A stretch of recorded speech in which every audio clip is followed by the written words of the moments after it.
Hi అండి, welcome back to Kusuma thoughts. ఈరోజు మనము బాధ ఇంకా ఎంతవరకు తగ్గించుకోవచ్చో తెలుసుకుందాం. యాక్చువల్గా బాధను తగ్గించుకోవడానికి చాలా రోజుల నుంచి ఇలా తగ్గించుకోండి, అలా చేసుకోండి అని చెప్తున్నాను. మిమ్మల్ని మీరేంటో తెలుసుకోండి అని చెప్పాను.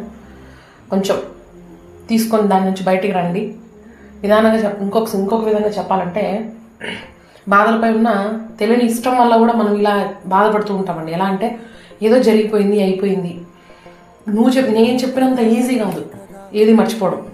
అది నాకు కూడా తెలుసు. ఒక్కొక్కసారి ఎటు వెళ్ళినా ఎటు చూసినా అదే గుర్తొస్తూ ఉంటుంది. అదే మనం గుర్తు తెచ్చుకున్నప్పుడు మనకి బాధ కలుగుతుంది, కంట్లో నీళ్ళు వస్తాయని తెలిసిన తర్వాత మనం అది తలుచుకోకుండా ఉండడమే మంచిది. కొంచెం మైండ్ డైవర్ట్ చేయండి, వేరే దాని సైడ్ పెట్టడానికి ట్రై చేసి చూడండి. అందుకే వేరే దాని సైడ్ అంటే వేరే వాళ్ళ మీద వీళ్ళ మీద పెట్టేదానికంటే మన మీద మనం పెట్టుకుంటే కొంచెం బెటర్ అని నేను చెప్పడం. ఒకసారి ప్రయత్నించి చూడండి.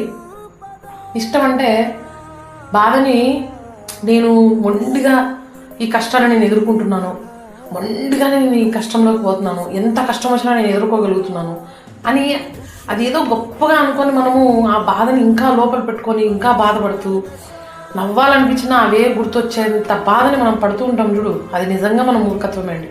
నేను చెప్పేది ఒక్కసారి అర్థం చేసుకోండి. నేను ఏం చెప్తున్నాను, మనము బాధ పోగొట్టుకోవాలని అనుకుంటాం, కానీ తెలియని కష్టాలు ఒకటి తర్వాత ఒకటి వచ్చి మన మీద పడేటప్పటికి మనము మనిషికి డల్ అయిపోయి, శారీరకంగా డల్ అయిపోయి, మానసికంగా డల్ అయిపోయి, ఇన్ని డల్ అయిపోయిన తర్వాత మనకి బాధ తప్ప ఇంకేం కనపడదు.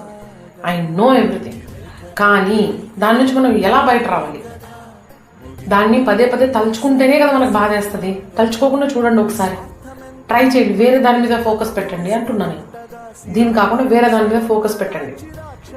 కొంచెం అలా పెట్టలేకపోతున్నామండి. కాదు, పెట్టాలి. పెడితేనే మనం బాధ తగ్గించుకోగలుగుతాము. మన ఇది ఏముందో మనం క్లియర్ చేసుకోగలుగుతాం. జరిగింది ఇది, జరగంది అది. నేను ఇలా అనుకుంటే అలా జరిగిందే, అలా అనుకుంటే ఇలా జరిగిందే. అలా జరగాలని అనుకోవద్దు. అసలు అనుకోవద్దు. అలా జరగద్దు. ఎలా జరగాలో అలా జరుగుతుంది అని ఏ రోజైతే అనుకుంటారో ఆ రోజు మనకి తృప్తి ఉంటుంది. తృప్తి మీన్స్ ఒక టెన్షన్ లేని లైఫ్ ఉంటుంది. ఏది ఎలా జరగాలో అలాగే జరుగుతుంది. మనకు రాసి పెట్టి ఉంటే ఖచ్చితంగా అది మన దగ్గరకు వస్తుంది.